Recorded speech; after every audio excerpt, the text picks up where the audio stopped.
of Virginia Organizing, a group that fights for issues ranging from racial profiling to Medicare to climate change. I'm here today because, like you, and our governor, Terry McCullough, is not listening to us. He doesn't hear us when we tell him that clean energy and climate change and energy justice are important to us.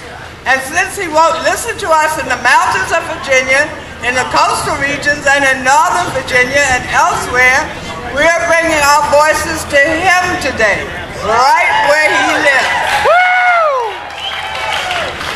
Like many of you, I'm in the front line of climate change. I'm 77 years old. I live in Newport News. I moved to Newport News from Hampton about 15 years ago, and I thought about retiring to an apartment in Norfolk. But they tell you that in Norfolk, when you drop a cup of coffee, it floods. So I thought, why move south of the tunnel when I'm already north of the tunnel? I have a better chance of getting out. So there are thousands of people who are concerned about their safety and theirs of their family if there is a real flood in Hampton Roads. So I'm trapped like the other people on either side of the tunnel. Last year I got a letter in the mail. When I moved to Newport News, they told me I didn't live in a floodplain. No floodplain. Last year I got a letter that said you have to take flood insurance because if it floods, you're going to flood. So, you know, this doesn't feel good. If you're retired, another $400 is not in your budget. But you don't have much choice. So what our governor needs to hear and to be doing about this. He wants to burn more and more dirty fossil fuels. This is the dirty energy that's causing water to rise in the first place. But in our coastal region, he wants to drill for offshore oil. Do we need another BP spill in this country? No. Mr. Governor, we want clean energy, not more pollution and climate change. We want solar panels, not pipelines. Right.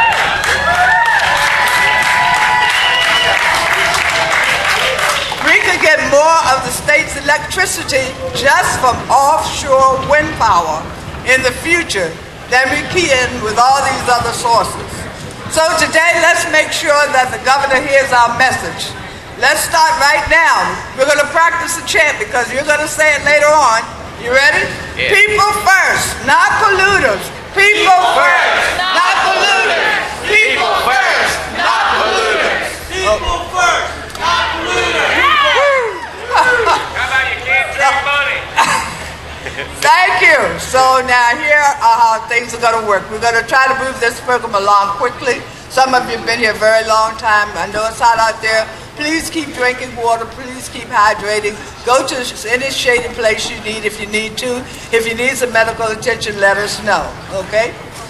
All right. Our first speaker for today is Pastor Paul Wilson. He ministers to a combined congregation in the Union Hill and Union Grove Baptist churches in the mountains of Buckingham County, Virginia. These communities are very close to the proposed Atlantic Coast Pipeline and compressor station that are supported strongly by Governor McCullough and are proposed by Dominion Power. The pipeline will carry massive amounts of fracked gas from West Virginia to Virginia and North Carolina. Pastor Wilson.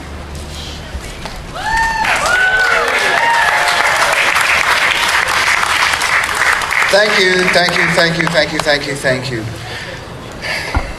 Before we begin today, I would just like you all to join me in a moment of silence as we reflect on all of the innocent victims of gun violence in this country in recent weeks, and all of our movements for justice, whether they be environmental, racial, or economic. All of them are just really one movement. So we seek justice for all. So let's seek peace for those who have fallen. So just for a few moments, you may keep your hats on, gentlemen and ladies. Will we just bow for 20 or 30 seconds in silent prayer?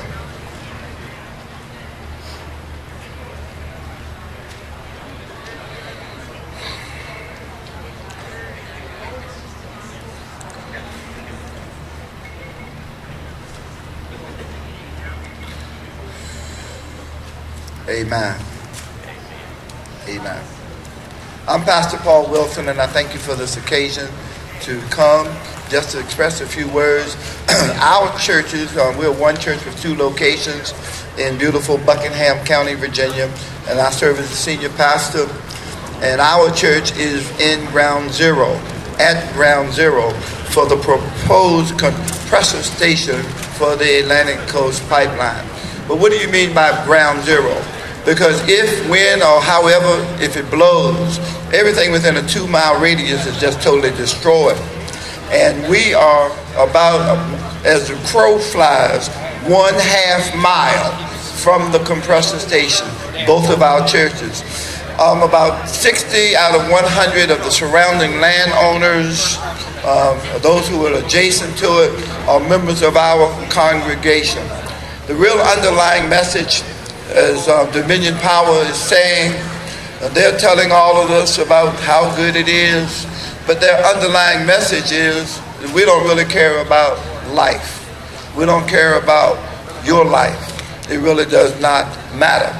The second thing that I wanted to say is that all of the religious bodies in the country stand against what corporations like Dominion Power and governments and politicians are advocating. I don't see any of them living near, on, or by a pipeline, or by a compressor station, by an ash pond, or by any of the stuff. They're isolated. How they hide behind legal entities to, if anything does happen, that they are found innocent.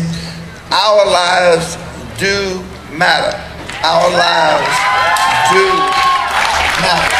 It is there in Buckingham County. We've been designated as a historical area, and we are at the top of the list in Virginia, also in the country, as one of the areas that is about to be destroyed. Governor McAuliffe, we voted for you. I would say about 95+% of the members of our church voted for you. And part of your pledge, and when you took the oath of office, part of your oath was that you would defend against international as well as domestic violence. And our governor has let us down. Domestic violence is in the corporations. It's about the money. It's not about you. And it's not about me. My time's up? Oh, I'm a preacher. Y'all give me a microphone, I lose my mind. But I thank you. No to Dominion Power. Thank you.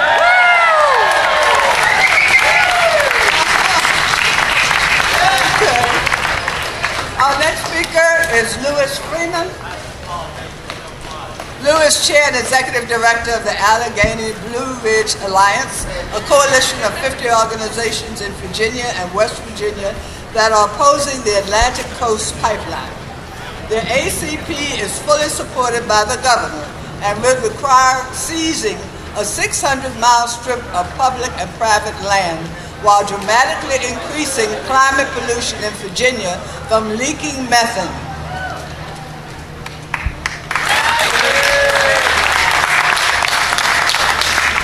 Good afternoon. On September 2nd, 2014, Governor McAuliffe stood next to the chairman of the Dominion Resources Corporation and promised, saying, "I look forward to making sure that we complete the safest, most environmentally responsible pipeline ever built in the history of the United States of America." Think about that. The governor recently reiterated that on several occasions and saying that he did not really have a say in the matter. It was a federal project, but he assured everyone that the ACP would be a state-of-the-art, environmentally protected entity. Let me set the record straight. Based on the public record that has been established by filings with the Federal Energy Regulatory Commission over the last 2 years, Dominion Resources and its partners have demonstrated that they do not have the wherewithal to build the safest, most environmentally responsible pipeline in history. That's right. That's right. It's not even close. Secondly, The Commonwealth of Virginia does have a say in whether the ACP is built and how. Yeah! The Virginia Department of Environmental Quality is charged with issuing a crucial water permit for which the pipeline could not be built without it. And so far, the department has been vague and ambiguous as to how and whether it will exercise its oversight responsibilities. We call on Governor McAuliffe to live up to the promise of his own words and insist that his administration do its job to assure that the ACP or any similar major project meet the environmental standards Virginians have every right to expect will be enforced. Thank you. Mother and landowner whose property was on the original route of the Atlantic Coast Pipeline. She was a leading voice in the fight for the safety and property rights of others in the path of the ACP and other pipelines.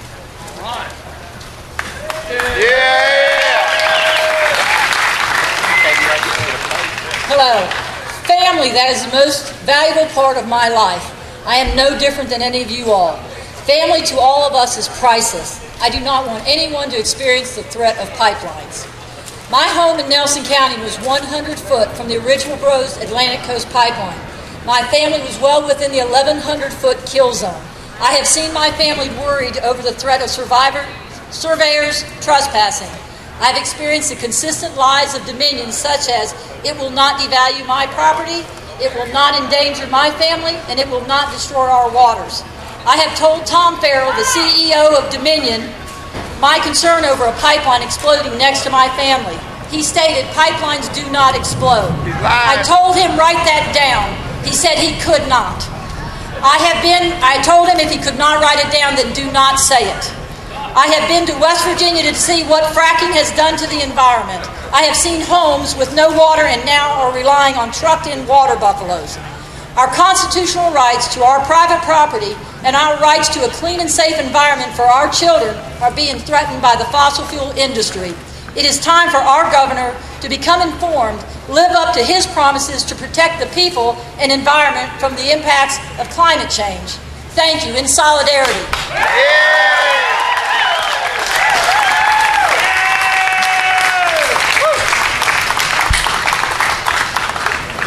Weston Matthews is the Reverend of the Episcopal Priest in the Diocese of Virginia, currently serving as a pastor at St. Stephen's Episcopal Church here in Richmond. He is a leading voice among clergy on energy and climate justice issues. Come on, brother. For as long as I can remember, Virginia has been a special place, a sacrament. It's a beautiful place of mountains and streams, valleys and rivers. And what's most important about it is all of you beautiful signs of God's grace. I have roots in Virginia that go back to the very beginning. And when I was thinking about what to say this morning, I thought back to this one simple story. Walking out of the Richmond City Jail on Thursday, I was thinking about extractivism in the fossil fuel industry and the connection that goes all the way back to chattel slavery. We know that it's an unbroken chain: energy injustice, chattel slavery, environmental racism. And as I was leaving the city jail, I realized that this is what we're here for. We're here for all the people who have suffered from extractivism and from an economy that sacrifices lives and denies the way that we were made good from the very beginning, blessed and beautiful in God's sight. The reason why we're here, that's pretty simple. We're here to send a message to all those in Virginia who would stop progress and stop the beautiful way that we were made. There's a lot of talk about what we're against. The one thing that I believe we're for is love. Love and climate justice. Climate justice, that is what love looks like in public. Thank you.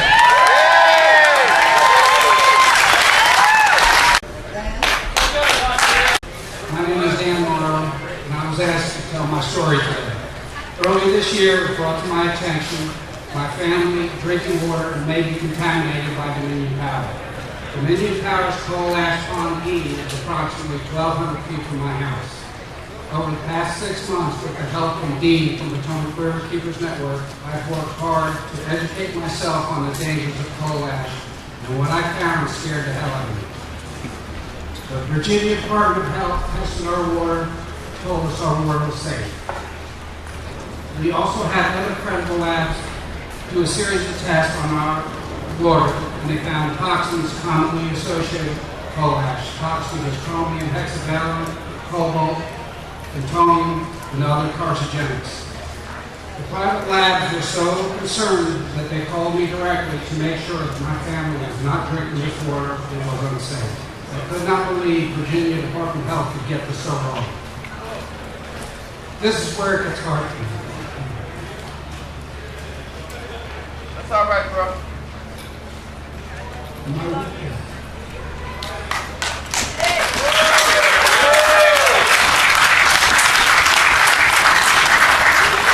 wife and I made a decision to move our children out of our house. They've lived here entirely. This was the hardest decision I ever made. I need my kids to be safe. So I moved them far away from Dominion poison. Dominion has torn our part of our family, and I hear about it every day. With Virginia DEQ and Governor McCall looking the other way, I wonder how many families and lives and health they're going to destroy and tear apart. Did you know that Dominion Power is the largest campaign contributor in Virginia? Is this because they are the largest polluter? With the denial of Virginia DEQ that Dominion Power dumped 27.5 million gallons of untreated coal ash in a private pond 100 feet from my well, and their own monitoring wells show 30 years of continuous contamination, what is Governor McCall going to do? With the help of all you, the passionate people of Potomac River Keepers, Sierra Club, Southern Environmental Law, and of course Chesapeake Climate Action Network, we're going to stop the constant pollution, Dominion Power, and stop the capital and make Dominion achieve a clean removal and put their coal in the modern landfill and return the rivers to a safe place for our children for years to come. Thank you. Thank you, Jay. Okay, 3 years ago, Terry McAuliffe ran for governor saying he would be a climate and clean energy governor. He mocked his opponent, Ken Cuccinelli, as a radical climate denier. Well, Governor McAuliffe, when you support the Atlantic Coast Pipeline and the Mountain Valley Pipeline for frack gas, you are denying the climate change impact. Those pipelines, if built, will increase greenhouse gas emissions equal to double the emissions of all the state's current power plants combined. And with those pipelines, you harm, Governor, people on this very stage, people like Pastor Paul of Buckingham County and Heidi Cochran of Nelson County. Governor McAuliffe, when you support offshore oil drilling, you deny the climate impact of that drilling.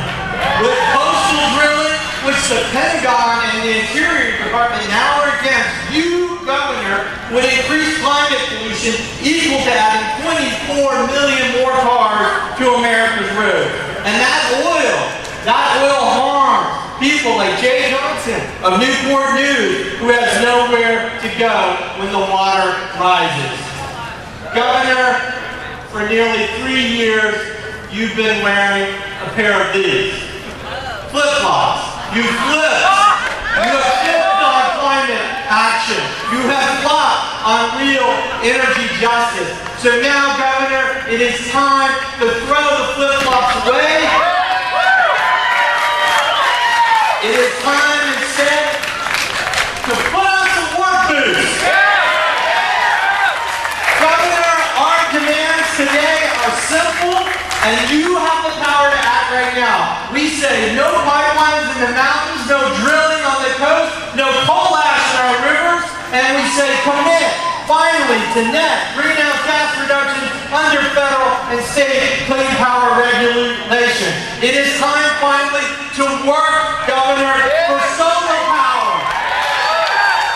Work, Governor, for offshore wind power.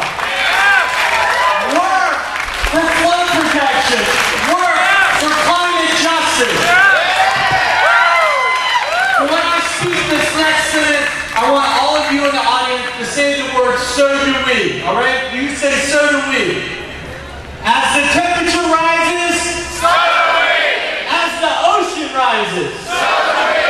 As hope rises, so do we. As victory rises, so do we. Let's go. Let's go march on the mansion. Can you hear me? How is everyone doing?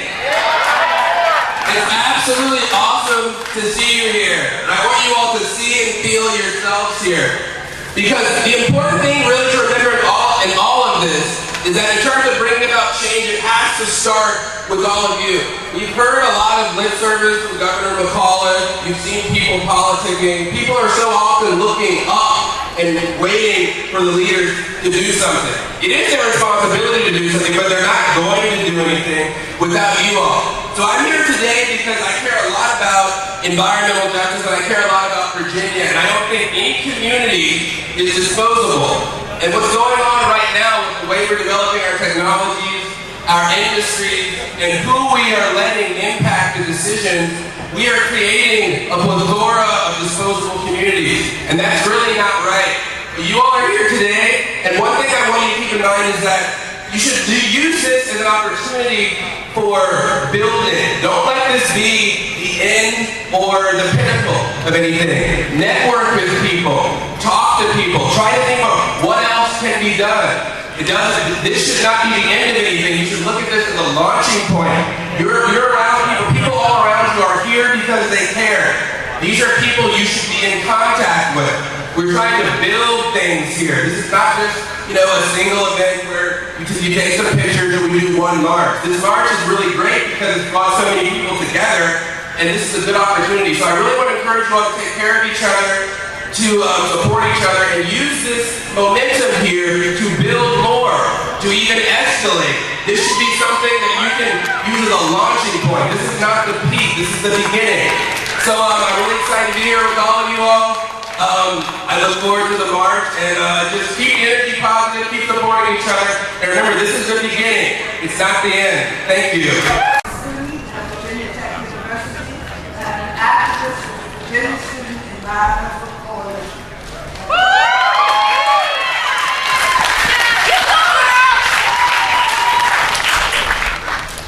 Hi, my name is Lauren Maltese. I'm 20 years old and a rising senior at Virginia Tech. I'm so honored to be up here speaking to you all today, but I'm also very, very scared to be up here speaking to you all today.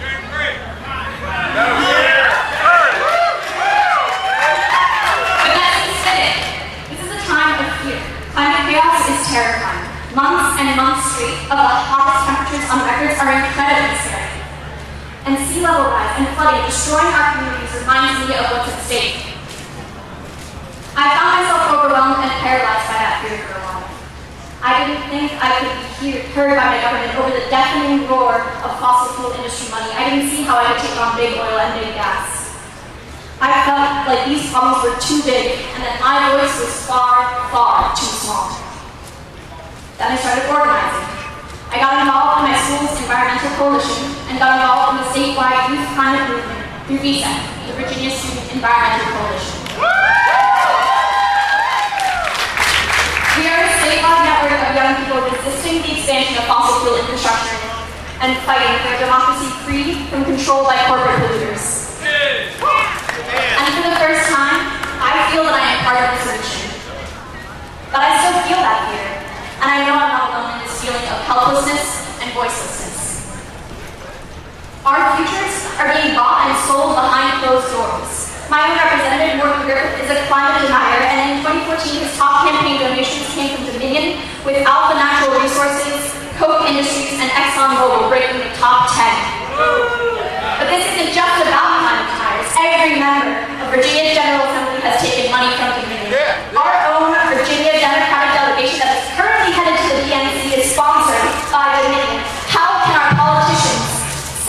that they are fighting for Virginia where they are on the payroll of Virginia's largest corporate polluter and most powerful business.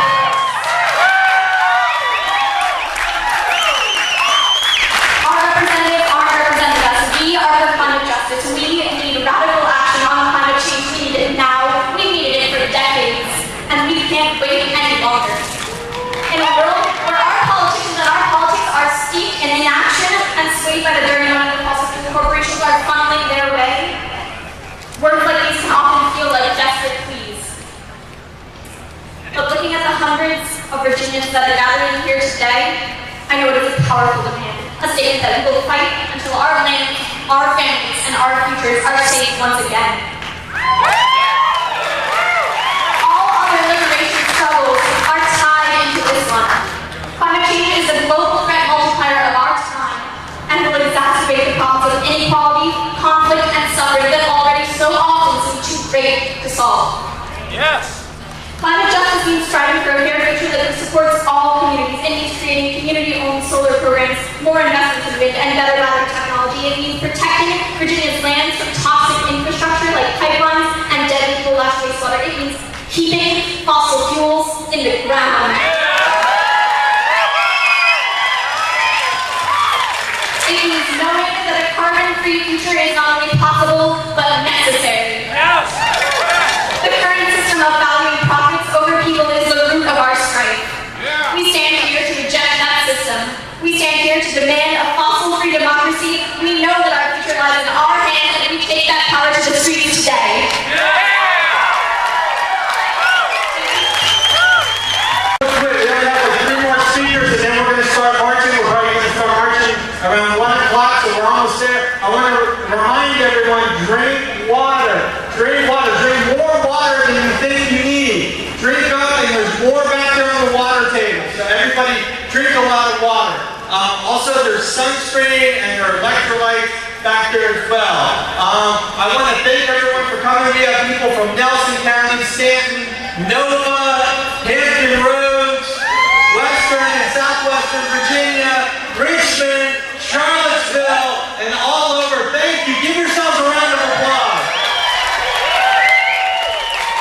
I also want to encourage you, as Travis Williams said, this is not the end, this is the beginning of our movement. And if you want to stay plugged into this movement, pull out your cell phone and text the word MARCH to this number, 38470. So the word MARCH to 38470. Text that number and you will be plugged into the next step and the next step and the next step of this movement to bring energy justice to Virginia. So I'm going to send it back to Jay. Hold that sign up a second. I'm gonna take a picture of it.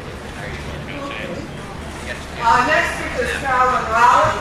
Carolyn is a farmer and mother of 4 in Franklin County, Virginia, and an organizer with the Blue Ridge Environmental Defense League. Her farm will be crossed by the proposed Mountain Valley Pipeline.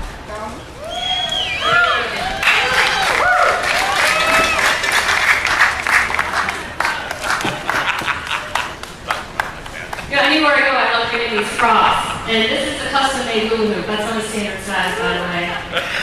42 inches. Jeremy, what a day to gather together. How's everybody doing? Are you having fun? It's hot. 2 years ago, my family learned that rural lives are often not seen as equal by corporate bigwigs or government officials. In September of 2014, our family received a letter from Mountain Valley Pipeline asking about surveying and access to our land in order to run a 42-inch pipeline through it. We were in the midst of living out our dream after leaving corporate life in order to farm and raise happy, healthy animals for our local community. This letter was the beginning of our family's fight against the proposed MVP. I helped organize my community. Many farmers, business people, homemakers have joined the fight, making us even stronger. As a homeschooling mom of 4 and an entrepreneur striving to grow our family-friendly farm business, I had much to learn about the fossil fuel industry. I was intensely focused on the importance of healthy eating and advocating the local food movement, that I didn't know the depth of deception and greed in the natural gas industry. Learning of the potential threat of our woods, creeks, and pastures being torn up and seized by eminent domain for corporate gain was sickening. It still is. Then I discovered the lack of integrity in pipeline construction. Pipes with walls that are thinner are built in rural areas, increasing the risk of leaks, groundwater contamination, and explosions. So the life of my family and others in our community is worth less? Throughout this tough and messy pipeline fight, one of the key lessons I've learned is that your voice matters. My voice matters. Our kids' voices matter. And it is for our children and grandchildren that we press forward in perseverance to protect our homes, our land, and our communities. We the people unite our voices and demand that the governor take heed and listen. Stop the pipelines. It's time to pull the plug on fossil fuels and flatline the path of pipelines. Truth to power. You all know that too many Virginia elected leaders, including our governor, are the minions of the many. 2 examples. McAuliffe is misleading the public in claiming that Virginia will be dependent on fracked gas for decades. Not true, Governor. The United States reliance on fossil fuels will end in less than 1 decade because the demand for them is sinking and the price of wind, solar, and efficient battery storage has declined precipitously. So you may ask, why does the governor want to have billions of dollars of infrastructure in Virginia? Because Dominion owns Virginia energy policy, and these pipelines are greater with Dominion. Dominion is the buyer and seller of its gas, so it's going to sell a lot of gas to Virginia that Virginia doesn't need. Dominion has a conflict of interest in that it has captive customers that will pay for the gas, and Dominion is going to get a profit because it has a guaranteed rate of return. So what's good for Dominion isn't necessarily good for Virginia, right? Second example, McAuliffe is promoting the antiquated, undesirable, and unnecessary monopoly of Virginia electric power by its 2 largest utilities, and they're extending that into the future to give Dominion and AEP a monopoly over renewable energy. But that would be fine if they wanted to do that. But you know we're going to build large solar and wind farms. But the problem with it is that our state laws impede competition for rooftop solar installations. And those businesses typically are small businesses, and they have labor intensive, and they'll bring far more jobs to Virginia than those large solar factories that Dominion wants to build.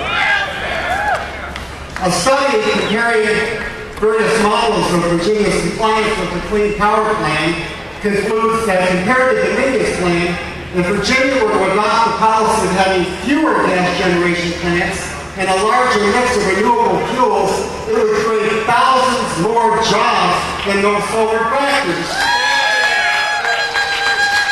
So Governor McAuliffe, these pipelines aren't job creators, they're job killers. The governor, read the Keep-All Economic Report that shows the cost of Virginia and the counties of these pipelines and how they kill jobs. And Governor, stop using your bully pulpit to promote the Dominion policies over the public interest. Governor, start supporting Virginia and not Dominion.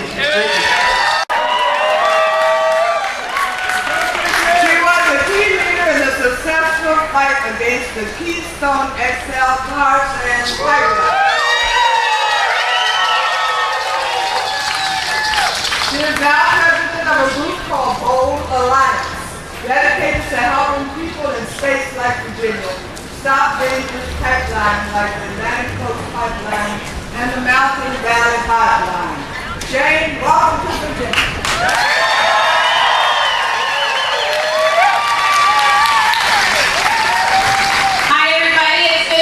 Virginia. So I know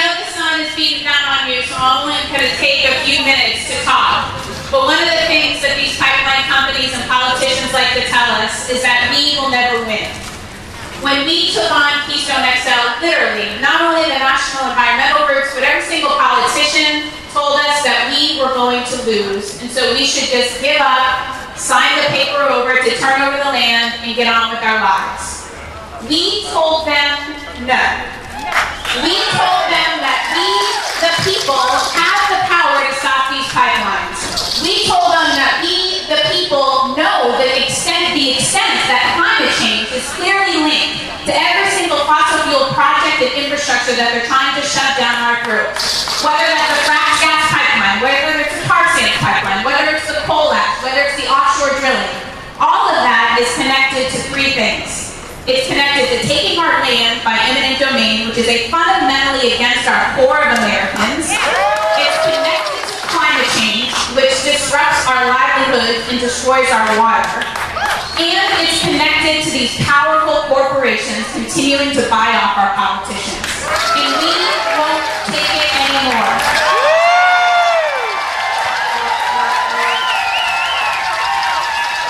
We decided in Nebraska the only way that we could stop this pipeline is if we took it to the streets.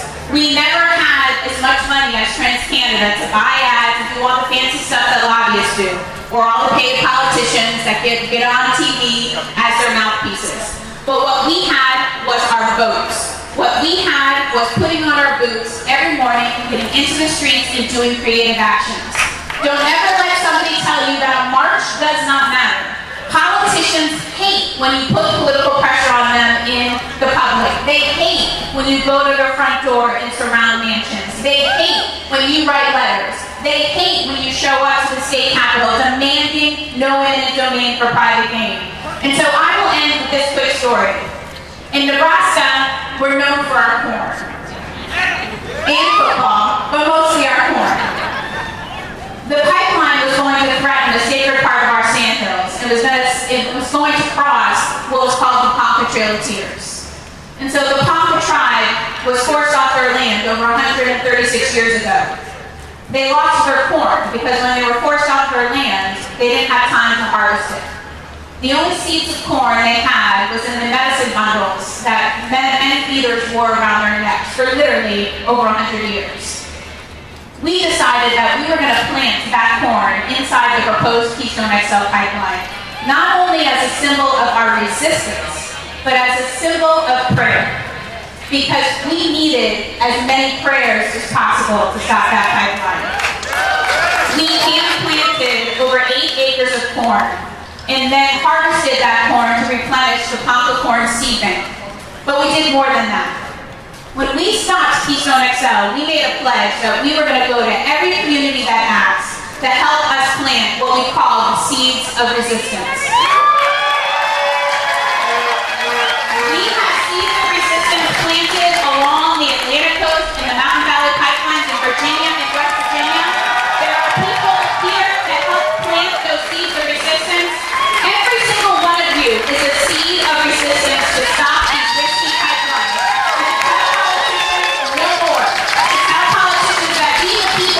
The ones that stop these pipelines. We the people are going to be the ones to protect our water. We the people are going to start running for office and get these corrupt politicians out of office.